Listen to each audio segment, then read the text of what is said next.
জায়গাটা এভাবে দেখাতে হবে এটা আমি নিজেও মানতে পারতাছি না। আসসালামু আলাইকুম, সবাইকে নতুন একটা ভিডিওতে সবাইকে স্বাগতম। আজকে যে জায়গাটা আসছি খুবই মর্মাহত। আমি খুবই হতাশাজনক, কারণ এই জায়গাটা না বললেই নয়।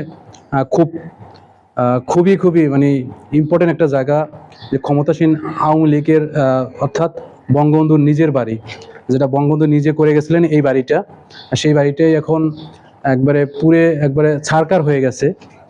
মানে এই বাড়িতে এমন এক সময় ছিল সিকিউরিটি ভরা, যে মানুষের গম গম করতো, বিভিন্ন মানুষ এ জায়গায় আসতো, বিভিন্ন নেতাকর্মীরা, বিভিন্ন বড় বড় সেলিব্রিটিরা, পৃথিবীর বড় বড় নেতাকর্মীরাও হয়তো এই জায়গায় আসছেন। সেরকমের ইতিহাস সেটাই বলে। সেরকম একটা জায়গা আমি এরকম একটা পোড়া বাড়িতে আসতে হবে। আবারও আমি খুবই ডিসঅ্যাপয়েন্টেড। এর আগে তো সিকিউরিটির কারণে হয়তো বা আমাদের আসা হয়নি, কিন্তু এখন কোনো সিকিউরিটি নেই এবং একবারে শুনশান নীরবতা এই বাড়িটা।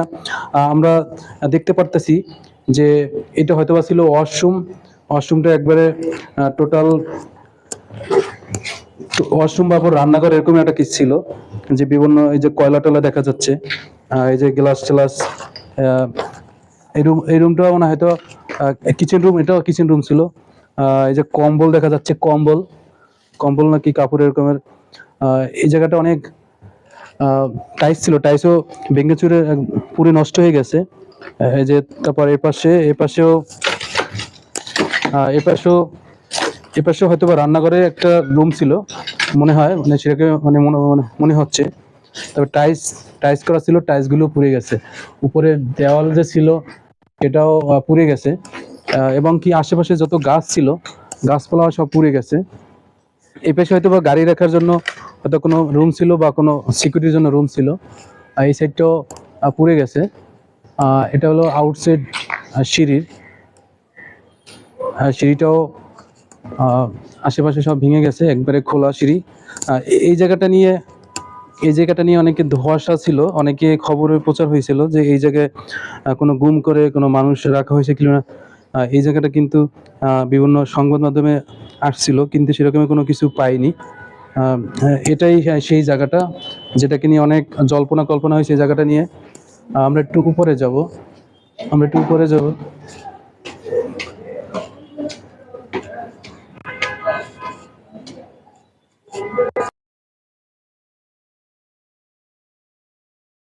আমরা এখন আছি দোতলায়। হ্যাঁ, দোতলাটাও কিন্তু একবারে চূর্ণ বিচূর্ণ হয়ে গেছে। ক্ষমতা একটা দল, তার বাড়ি এরকমের ভেঙে চুরমার হয়ে যাবে, এটা খুবই হতাশাজনক। তবে আমাদের নতুন প্রজন্মকে কি শিক্ষা দিচ্ছে এই দলগুলো, সেটাই সবচেয়ে বড় প্রশ্ন রেখে গেল। কারণ পরিবর্তন হবে, সরকার পরিবর্তন হতে পারে, আর সেটা একটা মাধ্যমে, কিন্তু এরকমের একটা সরকার পালিয়ে যাবে আর তার বাড়ি পুরে ছারকার হয়ে যাবে, যার বাস্তবিকটা কেউই থাকবে না। যে জায়গায় এত মানুষের আনাগোনা ছিল, আর এখন কোনো আনাগোনা নাই। যে বাড়িতে যে সৌন্দর্য ভরা ছিল বাড়িটা, এই ঘরটা সেভাবেই বোঝা যাচ্ছে। উপরে যে আর্ট করা ছিল সেগুলো পুরো চূর্ণ বিচ্ছিন্ন হয়ে গেছে। মানে আমি খুবই মর্মাহত। এরকমের ভিডিও আপনাদের দেখাতে চাচ্ছি না, কিন্তু দেখাতে বাধ্য হচ্ছি। দেখেন, এটা দোতলা, আমরা একটু তিনতলায় যাব। তিনতলার কি অবস্থা একটু দেখতে চাই। যে গ্রিলগুলো ছিল, সিঁড়ির হাত তুলে ধরার জন্য যেগুলো ছিল, সেগুলো খুলে নিয়ে গেছে হয়তো বা মানুষ, এগুলো হয়তো বিক্রি করে দিছে। আমরা আছি এখন তিনতলায়।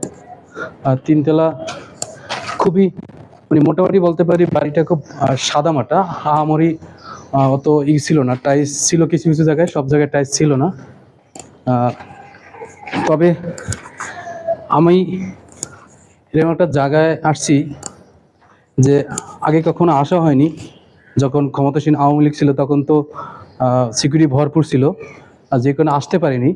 এখন আসছি।